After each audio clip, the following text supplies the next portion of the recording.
to Robyn.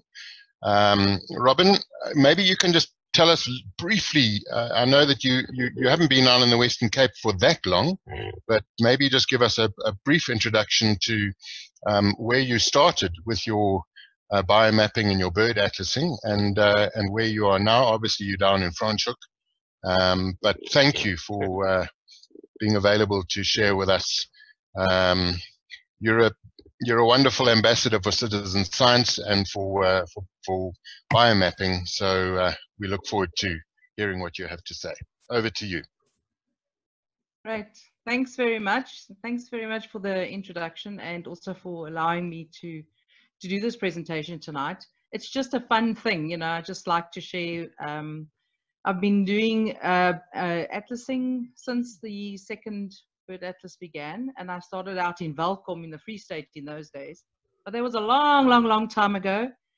Moved on a lot since then. I spent time in Egypt as well after that, and then down here to Franschhoek, where I am now.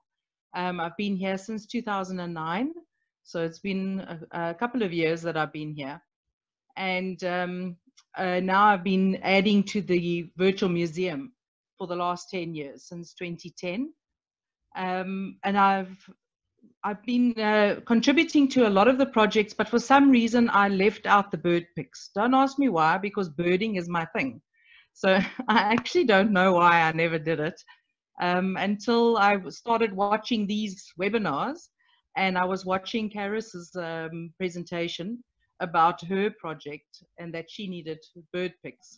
So it got me on this mission, and I've started sorting out 10 years worth of photographs that I have on my computer and started adding them. And I've added a lot. So I feel sorry for all of you who have to vet these things and you have to confirm them. I'm giving you a lot of work. And that, of course, at the same time, I do find all the other things as well. So I'm just going to show you basically what I've done over the last 10 years. Most of it will be about Franschhoek, but I spent a lot of time doing bird monitoring on wind farms for 3 years. And so a lot of that, what I've been putting on is from that time, because I found myself in weird and obscure places, which were out of reach of everybody else. So it's good to have those kind of records on, I suppose. So if it's okay, I'm going to share my screen now. There's quite a lot on here, but I'm going to try and flick through it quickly for you. I don't want to bore you all to tears. Okay. It's not going to be too small now for you.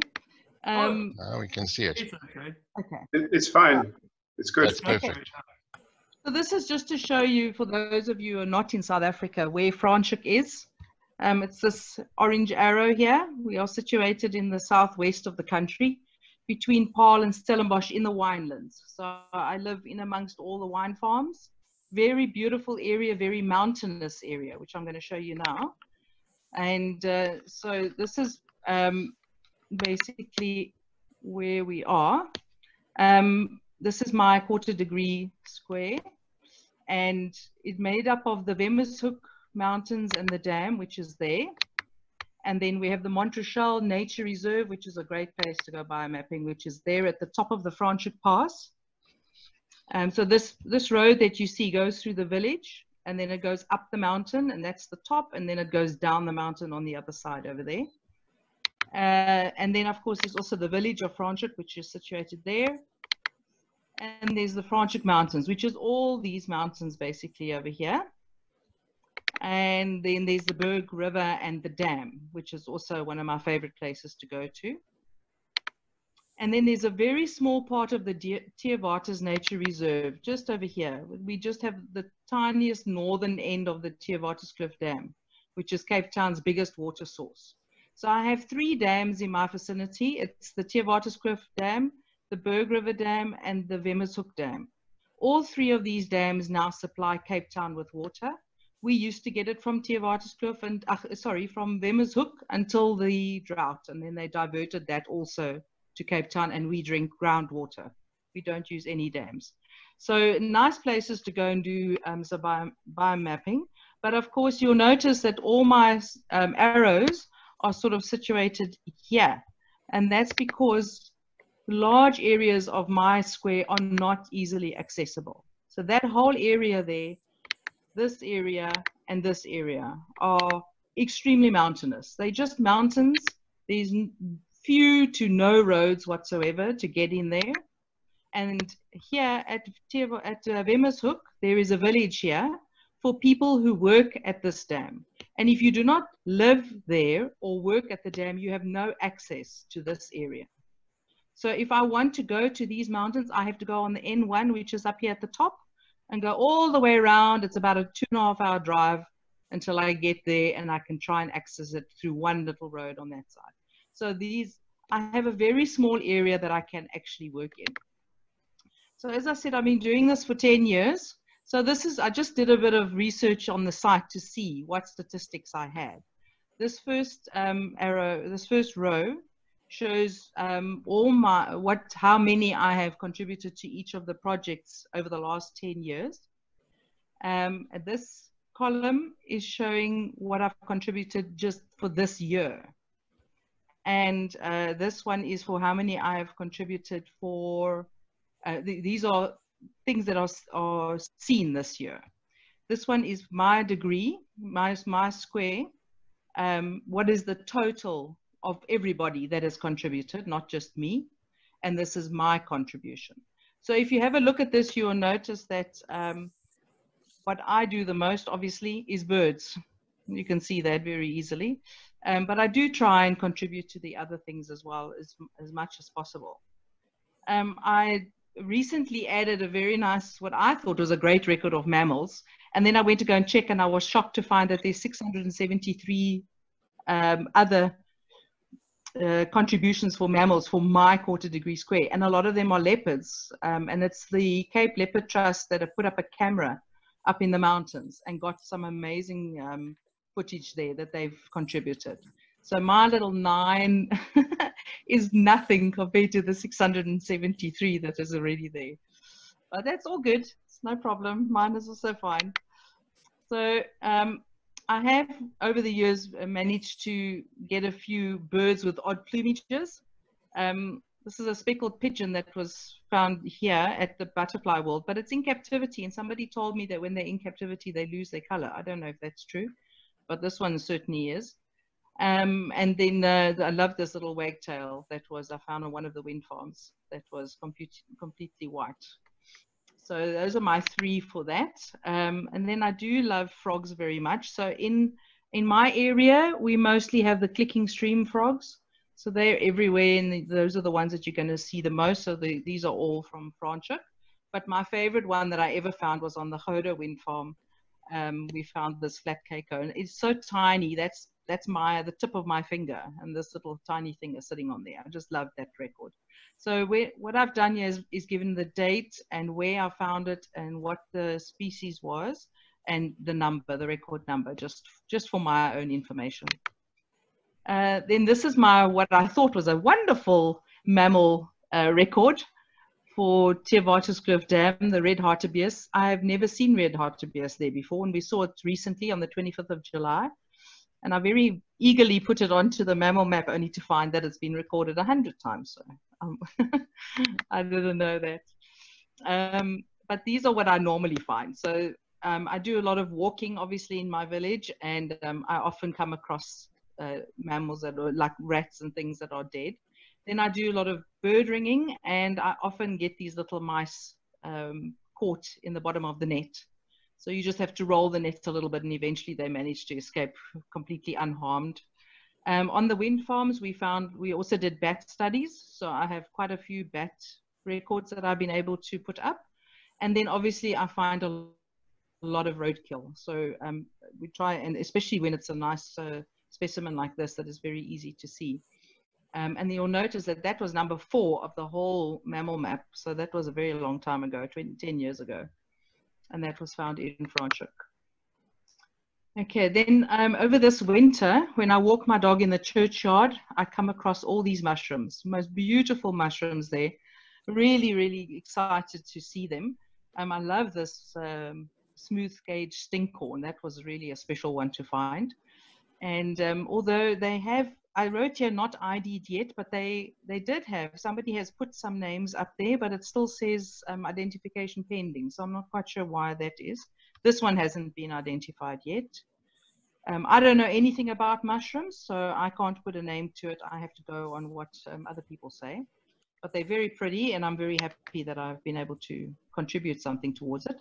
And then just this few days ago, we went, in fact, it was only yesterday, we went walking and found this really strange species of fungus at the Berg River Dam. Actually at the river itself. The dam's overflowing and the river is pouring. It's in full stream. So we were walking next to the river and we found these very strange looking mushrooms, which were quite weird. And so I put it onto the Facebook group, the mushroom Facebook group, and somebody told me that it's this Piazza species of fungi, which I've never heard of, and they're really weird looking. And then if we go on to reptiles, I love reptiles, always happy to see them.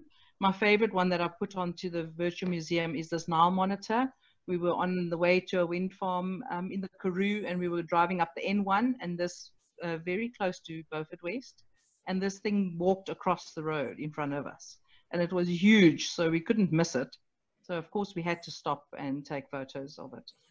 What I do mostly is here, especially in Franschhoek, is all the ground agamas. So I get lots and lots of photos of agamas.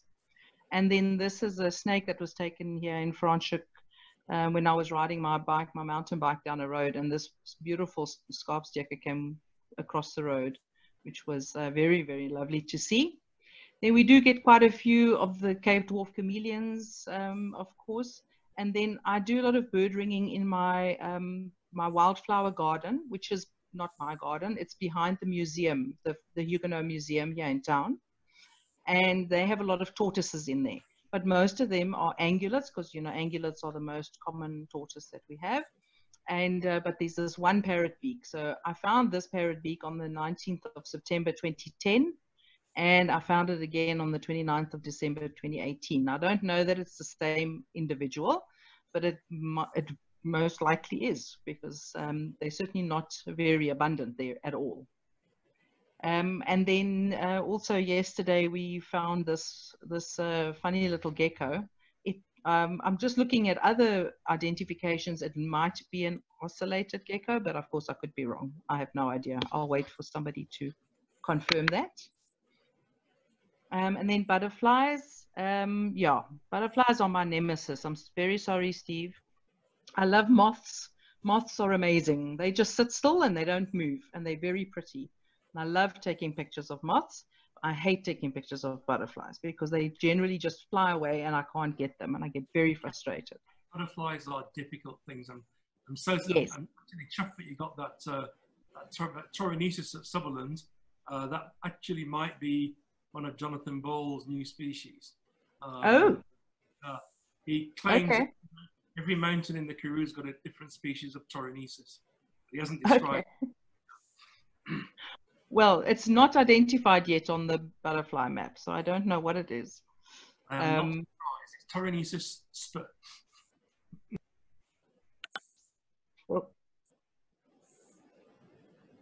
Okay. Well, that one, I'll have another look at that when over the next week. But yeah, in Franschhoek, I have found these top three. So the Vanessa, the painted lady, is the most common one I know. I see them everywhere, so that was very easy to do. And I love this crimson speckled footman. It's a really beautiful little moth. And then my cat brought this thing in. I put it onto the Virtual Museum in 2011. It was identified this year for the first time. It's all these years it's been lying there and nobody knew what it was. So I was very chuffed to see that eventually there was an identification. And then these are just some of my favorite ones that I got from other wind farm areas that I've been working at. Odonata, I'm sadly lacking in Odonata. I hardly get them really. I just wanted to show you this poor little thing. It was a hike that I was doing with guests, because now I'm a tour guide, so I take people up on hikes into the mountain on a regular basis. And this was very, very early in the morning, and this poor thing was absolutely covered in dew. It was so pretty, though, I have to say. So the guests were absolutely enthralled by it and took about 1,000 photos of it. This huge blue emperor again flew into my bird ringing net. It was quite a large animal, that one.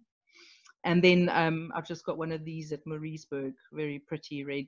I'm sure it's quite an easy one to identify, but of course I don't know what they are. And then the next one is orchids. So now orchids are new to me. I don't normally put these on, but I found these two. This one was here in Franschhoek, Berg River Dam.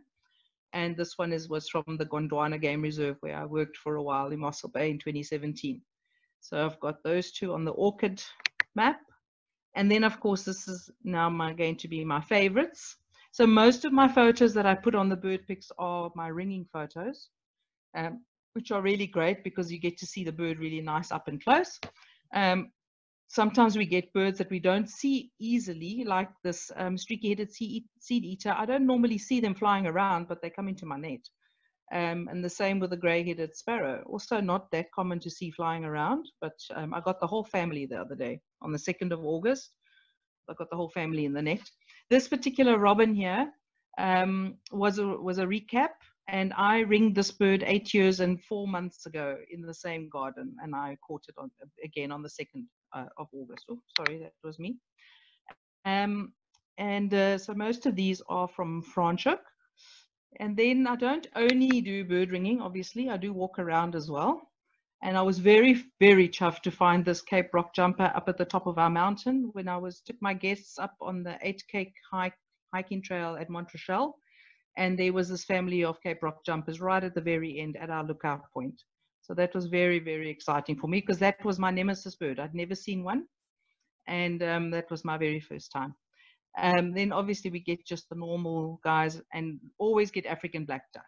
Always the African black duck here in Franschhoek. They love the rivers and the canals. So we see them quite often. And lots of sunbirds. We get the 4 different kinds, the southern double collared, the orange-breasted, the malachite, and the amethyst. So the amethyst, these two come and drink at my feeder every single day. And then we are very privileged to have our own fish eagle nest here at the Berg River wetland. So I've been monitoring this nest since 2010. And this year is the very first year that they are that they didn't come back to breed. They usually are here at the moment and they should already be on the nest or maybe even have hatched a chick, but they are not there this year. So that's really sad to see. But this particular year, December, there's the juvenile on the nest and there's the parents sitting. So yeah, that is something that I put up onto the museum quite regularly. And that's the end of my talk. Thank you. Well done, Robyn. Great, many thanks, Robyn. Fantastic.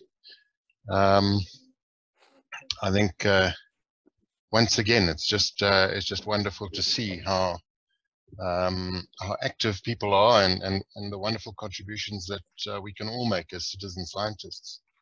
Lovely to see your passion, and long may that continue.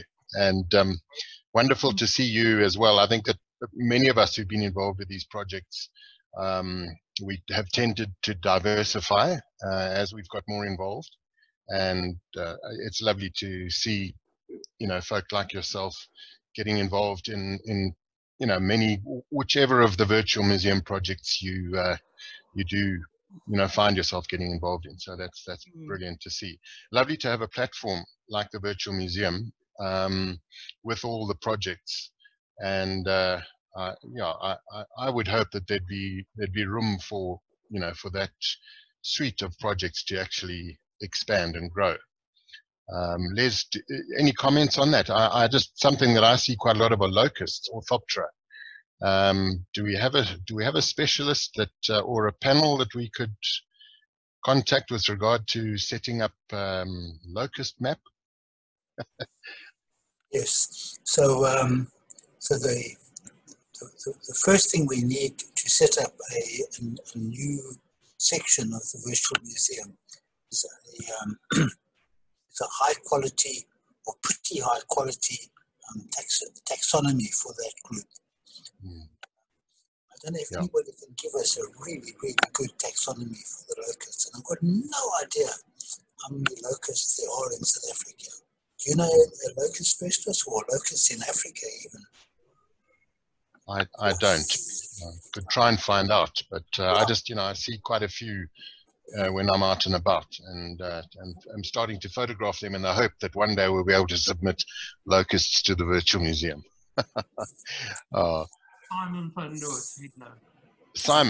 Simon would know, yes. Yeah. Great.